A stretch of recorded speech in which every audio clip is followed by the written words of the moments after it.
Caseus. Knightfall. Chapter 7. Caseus sat in silence, clutching Corbin's lightsaber in his hand.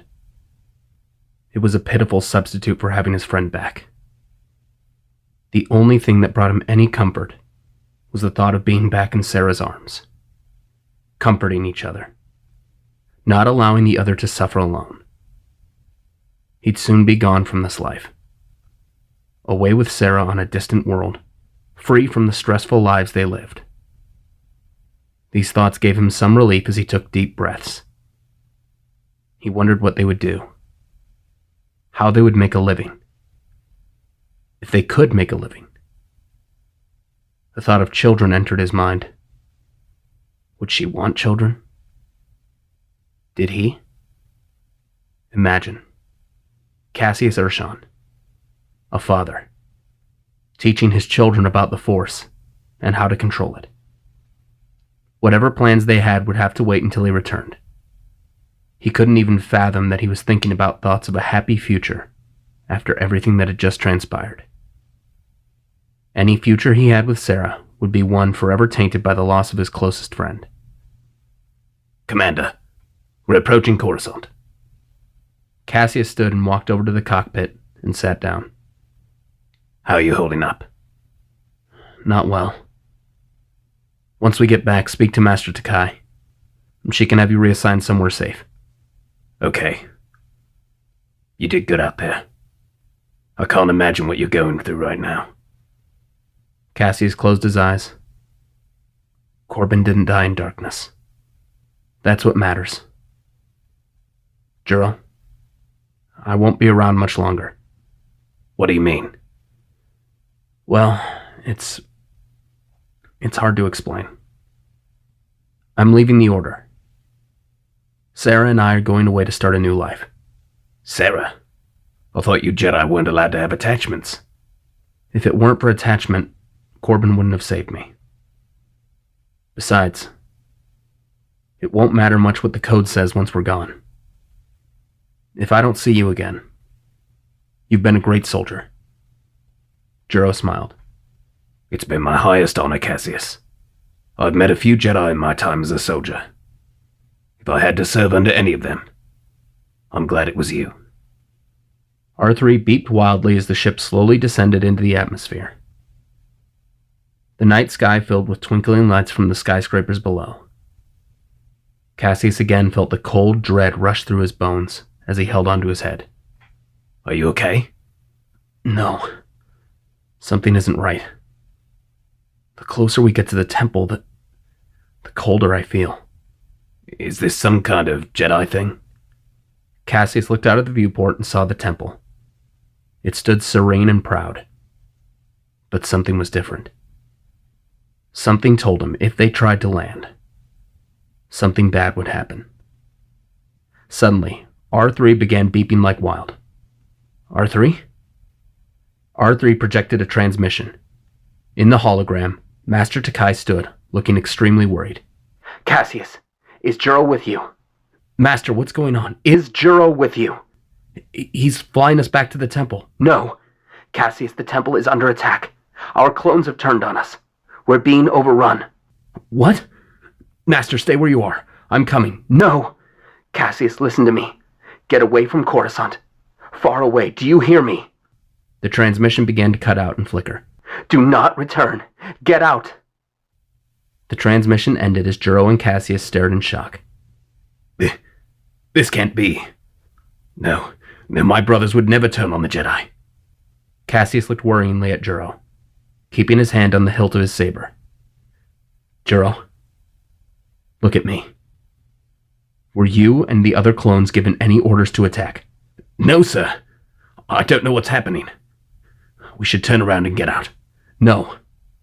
Drop me off by the landing deck. Keep the shuttle low and keep your comlink on. I'm going to find Sarah and Master Takai. I need to get them out. Be ready to pick us up immediately. Do you understand? I'm going to get us to the top of the temple. Pick us up there and get us out. Juro looked concerned, but nodded as they approached the landing deck. Cassius put the hood of his cloak up and hopped out. running towards the temple. From where he was, he could hear the distinct sounds of blaster fire. He couldn't rush in through the front without being seen.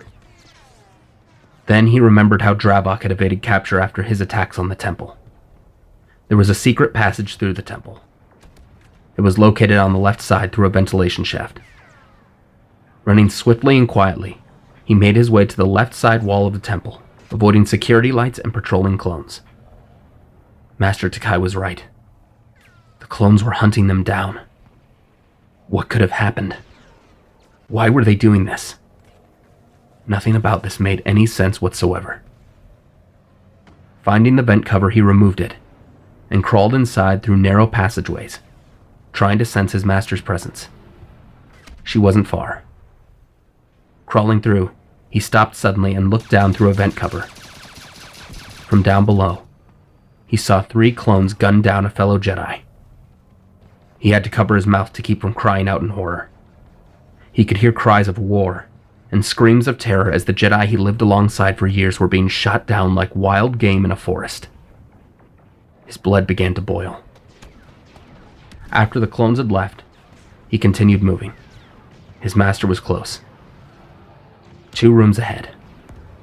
Looking through the grate cover, Caseus saw the room was empty and dropped down, only for a blue blade to ignite in front of his face. Caseus! It was Master Takai. Master, come on. We need to find Sarah. I told you not to come here. There are troopers all over. Then stop lecturing me and help me find Sarah. Master Takai looked around.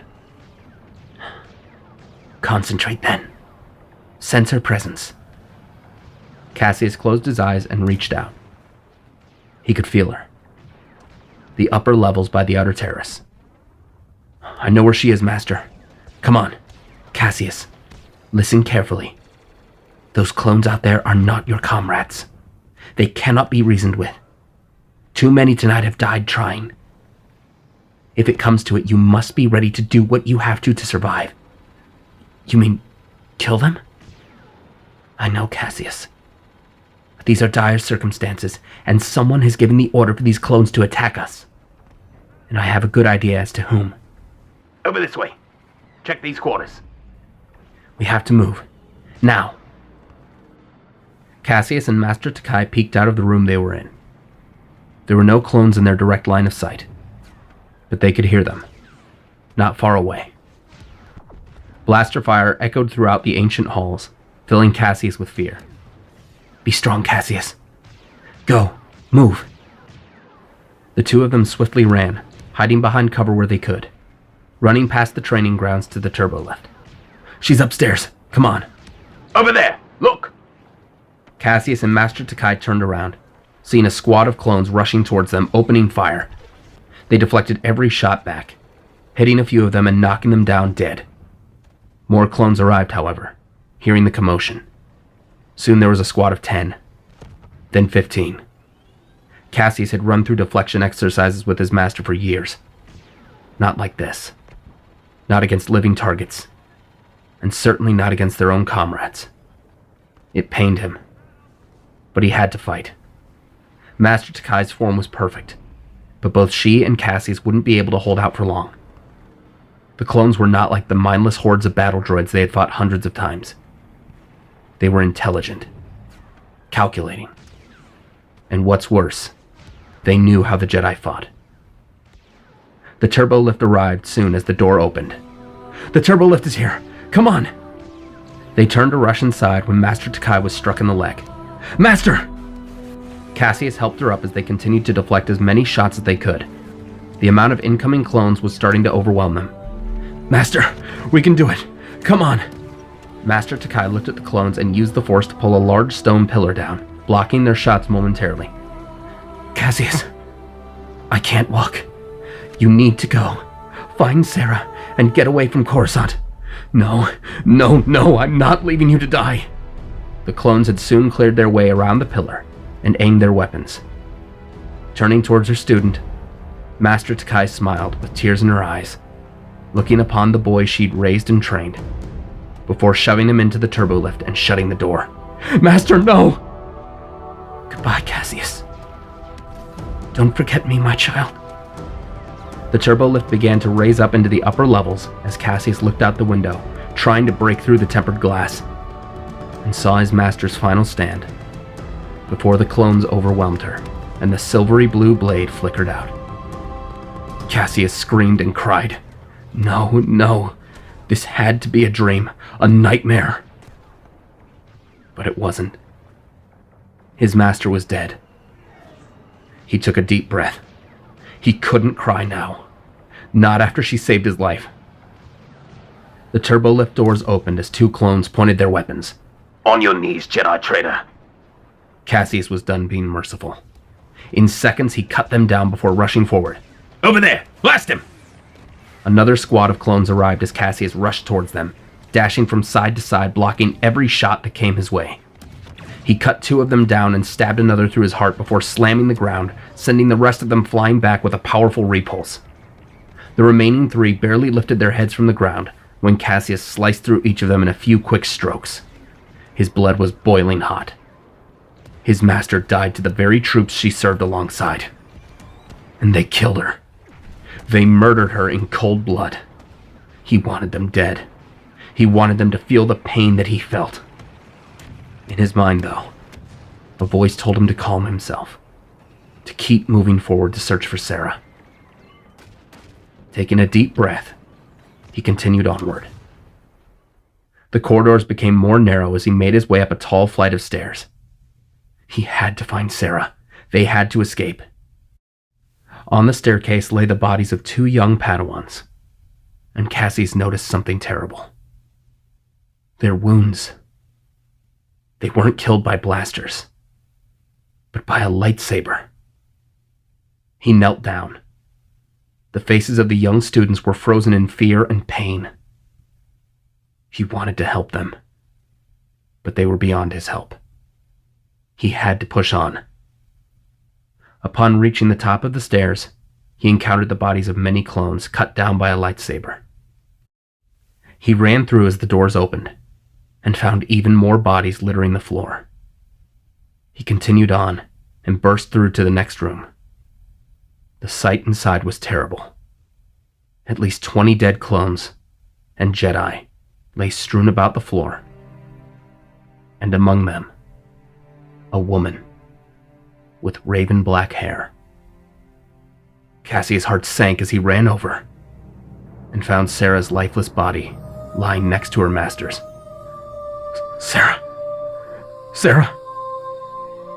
Tears streamed down his cheeks as he held her body, her brown eyes staring off into empty space. Sarah! No! No! His heart broke into pieces as he cradled the woman he loved more than anything. This was no nightmare. This was real. All too real. He failed. He failed her. He promised her he would be there for her when she needed him. And he failed. Failed to be by her side. He held her hand in his. In her hand, his Padawan braid that he had given her. He closed his eyes, kissing her forehead. The pain he felt was beyond anything he had ever pictured in his worst nightmares. He wished that it had been him. He could hardly breathe through his tears. First Corbin, then his master. Now Sarah. The one person he couldn't live without, for whom he was prepared to leave everything he had ever known behind. There was no final words, no goodbye, just emptiness. A loathsome, cold emptiness. He'd lost it all. Lost everything. Then, he heard the door open behind him, and felt the cold. The very air around him seemed robbed of any warmth or life. This presence was evil. Looking up, he saw a hooded figure, igniting a deep blue lightsaber blade. As he crept closer, He saw his face. Skywalker. Everything fell into place. The clones in the temple. The 501st. The Jedi cut down by a lightsaber. The tremor that shook the very essence of the living force. Skywalker. The chosen one. The one destined to destroy the Sith and bring balance. Had turned. Caseus' sadness was replaced by an unbridled rage, the likes of which he had never felt. He activated his lightsaber. You killed her. Anakin simply stared, eyes filled with an empty darkness. You killed her! Caseus cried out in anger and lunged at Skywalker. All of his morals, all of his principles, all of his Jedi beliefs were nothing in this moment. He was out for blood.